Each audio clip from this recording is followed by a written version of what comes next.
Hello everyone, आज है 18 अगस्त और आज इस वीडियो में हम बात करेंगे आलोक इंडस्ट्रीज और ट्राइडेंट लिमिटेड के बारे में। 20 रुपए का शेयर ट्राइडेंट का है और 21 रुपए का शेयर आलोक इंडस्ट्रीज का है। वीडियो में हम बात करेंगे कि दोनों में से बेहतर शेयर कौन सा है और कौन सा लेवल खरीदारी के लिए मुझे पसंद आता है। तो वीडियो को शुरू करो उससे पहले अगर आपने अभी तक चैनल को सब्सक्राइब नहीं किया है तो प्लीज़ अभी इसे सब्सक्राइब कर लीजिए, क्योंकि आगे भी बहुत सारे वीडियोस हैं जो आपको काफ़ी ज़्यादा हेल्प करेंगे। तो शुरुआत करते हैं हम आलोक इंडस्ट्रीज के साथ। देखिए, आलोक इंडस्ट्रीज वैसे तो फंडामेंटली बिल्कुल भी स्ट्रांग नहीं है, लेकिन जो एक चीज़ इस शेयर को ड्राइव कर रही है वो ये है कि भैया इनके पीछे मुकेश अंबानी का हाथ है। आलोक इंडस्ट्रीज अगर देखा जाए तो भैया कंपनी दिवालिया हो चुकी थी, एनसीएलटी में जा चुकी थी और वहां पर से मुकेश अंबानी ने आलोक इंडस्ट्रीज को भैया अक्वायर कर लिया, खरीद लिया। काफ़ी सस्ते कीमत पर खरीदा था इन्होंने आलोक इंडस्ट्रीज़ को, और उनकी खरीदारी के बाद अगर हम देखें तो आलोक इंडस्ट्रीज़ के शेयर में एक बहुत बड़ी उछाल भी हमने देखा। आप देख सकते हैं कि अगर मैं आपको कुछ समय पीछे ले चलूं तो यहाँ पर जब शेयर बहुत ही सस्ते कीमत पे था, एनसीएलटी में जा चुका था, मुकेश अंबानी इनको खरीद लिया और उसके बाद जब कोरोना काल आया तब इन्होंने भैया अपनी टेक्सटाइल मेन बिजनेस, दोनों कंपनियों का, चाहे ट्राइडेंट हो या आलोक हो, दोनों का भैया मेन बिजनेस टेक्सटाइल का ही है, ठीक है। तो कोरोना काल में इन्होंने भैया जिस चीज़ की शॉर्टेज थी पूरे इंडिया में, पीपी किट, उसका उत्पादन शुरू किया और जो भैया पॉजिटिविटी फैली यहाँ पर के शेयर उछल उछल के भागने लग गया। 2-3 रुपए का शेयर आपको 60 रुपए तक ट्रेड करता हुआ देखने को मिल गया। लेकिन जब जाहिर सी बात है कि इतना वैल्यूएशन तो था नहीं, तो गिरेगा तो सही, और टूटा भी है ये शेयर, लगातार टूटा रहा ये। बीच बीच में तेजी भी दिखाई लेकिन वापस टूट गया। एक चीज अगर आप यहाँ पर नोटिस करोगे तो पता चलेगा कि इसका एक स्ट्रॉन्ग सपोर्ट बन रहा है 19 रुपए के आसपास।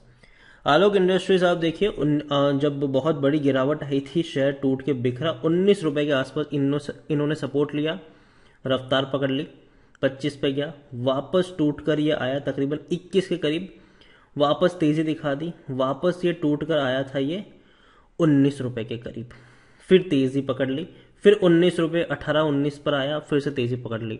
तो मतलब ये है कि एक स्ट्रॉन्ग सपोर्ट इसका 18-19 रुपए के आसपास मिल रहा है।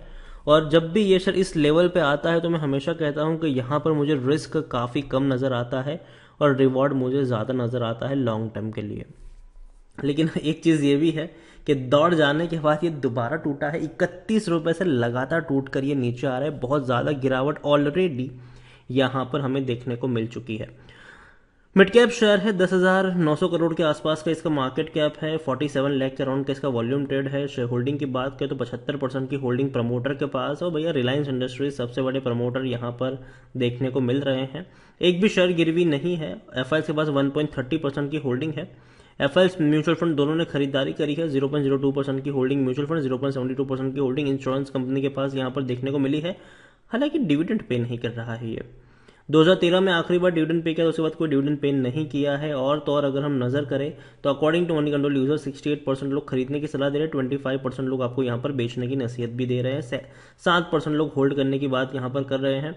और तो और इनके रेवेन्यू लगातार टूट रहे थे, जो 2021 में उछाल जरूर आया है। लगातार टूटते रेवेन्यू स्टेबल नजर आए हैं 2020 में, और 2021 में रेवेन्यू में उछाल भी है, जो कि अच्छी बात है। प्रॉफिट अगर हम देखें तो प्रॉफिट तो भैया है ही नहीं इनका, भारी नुकसान है इनको, 5,672 करोड़ का लॉस हुआ है।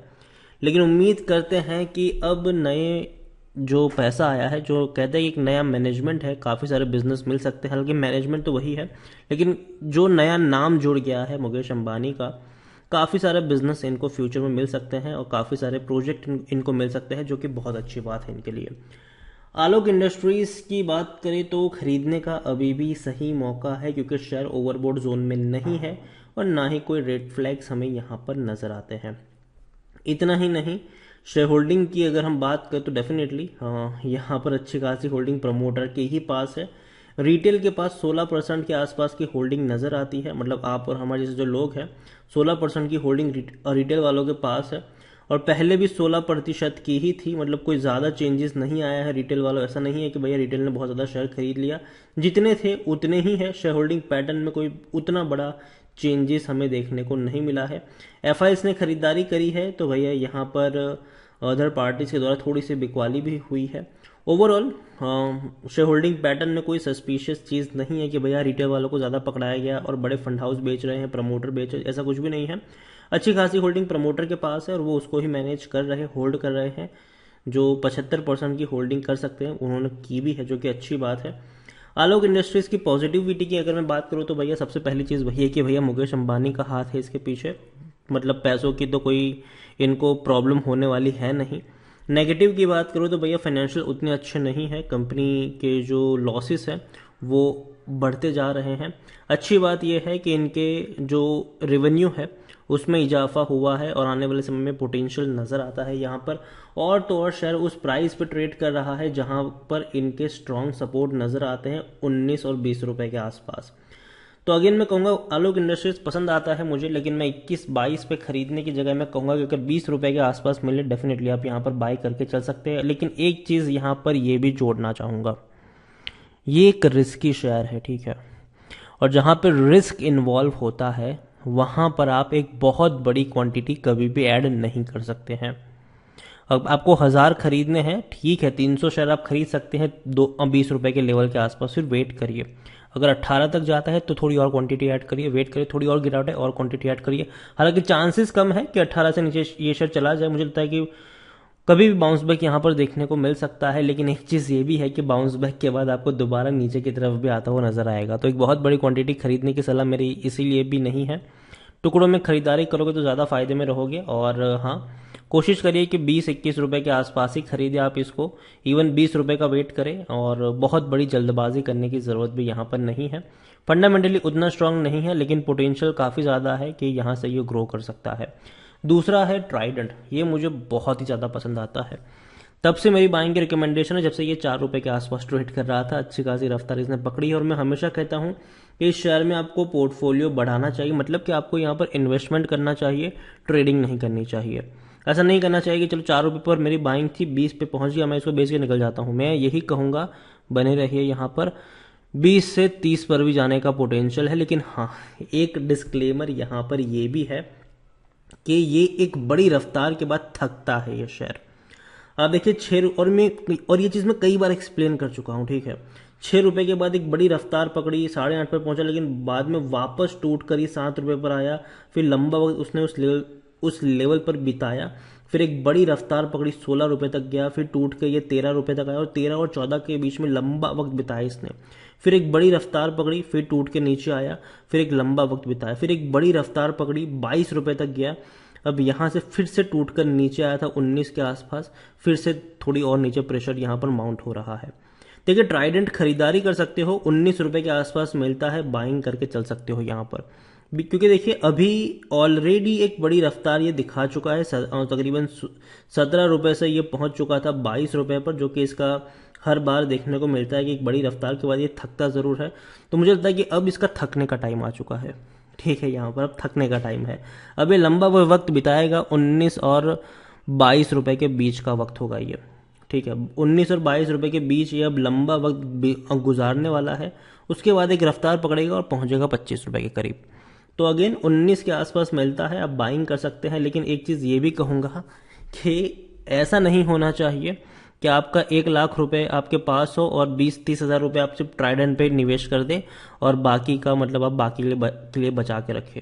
अपने पोर्टफोलियो का मिनिमम अमाउंट आपको ऐसे शेयरों में देना चाहिए और बाकी के जो अमाउंट है वो आपको बड़े और अच्छे फंडामेंटल जो बेहतरीन शेयर है वहाँ पर आपको देना चाहिए। ट्राइडेंट बुरा शेयर नहीं है, ठीक है, लेकिन ये होता क्या है कि जब ये लंबा समय गुजारता है किसी एक लेवल पर तो आपका जो पैसा है वो वहीं का वहीं रहता है, और एक बहुत बड़ा अमाउंट अगर वहीं का वहीं रहता है तो वो भी अच्छी बात नहीं है। छोटा अमाउंट वहीं का वहीं रहेगा, फिर बड़ी तेज़ी दिखा देगा, अच्छी बात होगी, ठीक है। क्योंकि देखिए बहुत बड़ा अगर अमाउंट आप अलोकेट करोगे तो आप कुछ दिनों बाद फ्रस्ट्रेट हो जाओगे।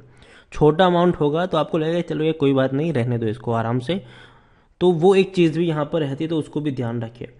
ये भी मिड कैप शेयर ही है, 10,000 करोड़ के आसपास का इसका भी मार्केट कैप है। वॉल्यूम ट्रेड इसका ज़्यादा है, 1.5 करोड़ के आसपास का नजर आता है। अच्छी खासी होल्डिंग प्रमोटर की यहाँ पर भी है, 73% की होल्डिंग नजर आती है। एफआईएस म्यूचुअल फंड की अच्छी खासी होल्डिंग है। और अच्छी बात यह है कि जहां आलोक इंडस्ट्रीज डिविडेंड पे नहीं कर रहा था, वहां ये अच्छा डिविडेंड पे कर रहा है 36% का। ट्राइडेंट देखा जाए तो इसकी जो according to Moneycontrol user 88% लोग खरीदने की सलाह दे रहे हैं, 9% लोग ही है जो बेचने की बात कर रहे हैं ट्राइडेंट में। और अच्छे खासे रेवेन्यू है, अच्छे खासे प्रॉफिट भी इसके नजर आते हैं, जो कि बहुत अच्छी बात है। जहां आलोक इंडस्ट्रीज में आपको नुकसान नजर आते हैं और काफी ऑड इवन प्रॉफिट है, या तो एक बहुत बड़ा प्रॉफिट या तो एक बहुत बड़ा नुकसान, जबकि ट्राइडेंट में वो नहीं है। भैया कंपनी ने खुद को मैनेज करके रखा है, जो बहुत अच्छी बात है। ट्राइडेंट की मैं बात करूं तो इसका जो पी रेशियो 33 के करीब है और 100% एनालिस्ट खरीदने की सलाह भी आपको ट्राइडेंट में देते हुए नजर आ रहे हैं। और डेफिनेटली मेरी भी बाइंग की रिकमेंडेशन ही रहेगी। 19 रुपए के आसपास अगर शेयर मिलता है, डेफिनेटली आप वहां पर बाई करके चल सकते हैं। अब दोनों में से कौन सा शेयर बेहतर है, तो भैया मैं हमेशा कहता हूं कि पहली चॉइस आपकी ट्राइडेंट होना चाहिए, ठीक है। उसके बाद अगर आपके पास उसके बाद अगर आपको रिस्क लेना है तो आप आलोक इंडस्ट्रीज की तरफ जा सकते हो, ठीक है। ये सेफ शेयर मैं मानता हूं, इसको बहुत धीमे धीमे बढ़ेगा, एक बड़ी छलांग लगाकर उसके बाद बहुत धीमे धीमे बढ़ेगा, जबकि ये काफ़ी ऑड इवन तरीके से चलेगा, एक बड़ी रफ्तार गिरावट, बड़ी रफ्तार गिरावट, तो ये इस तरीके से यहाँ पर मूव करेगा। आलोक रिस्की शेयर है, फंडामेंटली उतना स्ट्रांग नहीं है, लेकिन अच्छा बैकबोन है, पॉसिबिलिटीज ज़्यादा है फ्यूचर में और ज़्यादा बढ़ने की। ट्राइडेंट फंडामेंटली स्ट्रांग है, कोई बड़ा बैकबोन नहीं, लेकिन फंडामेंटली स्ट्रांग है। और ये है कि भैया पैसा उतना ज़्यादा डूबेगा नहीं। तो दोनों ही शेयर्स पसंद आते हैं मुझे, लेकिन पहला चॉइस मेरा हमेशा ट्राइडेंट रहा है और ट्राइडेंट ही रहेगा। तो नज़र रखिए इन दोनों ही कंपनियों के ऊपर। और जैसा कि ट्राइडेंट 19 पे खरीदने का मौका है, उसी तरीके से आलोक में भी 19-20 के आसपास खरीदने के मौके बनते हुए नजर आ सकते हैं। और अगेन मैं कहूँगा, बहुत बड़ा निवेश कभी भी नहीं करना चाहिए।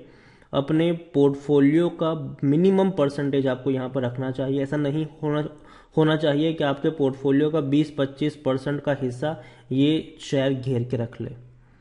तो वीडियो को यहीं पे एंड करूंगा। पसंद आया हो तो लाइक करो, शेयर करो। चैनल पर अगर आप पहली बार है तो प्लीज सब्सक्राइब करो। ट्राइडेंट लिमिटेड और आलोक इंडस्ट्रीज दोनों के बारे में आप क्या सोचते हैं वो भी आप मुझे कमेंट में लिखकर बता सकते हैं। Thank you.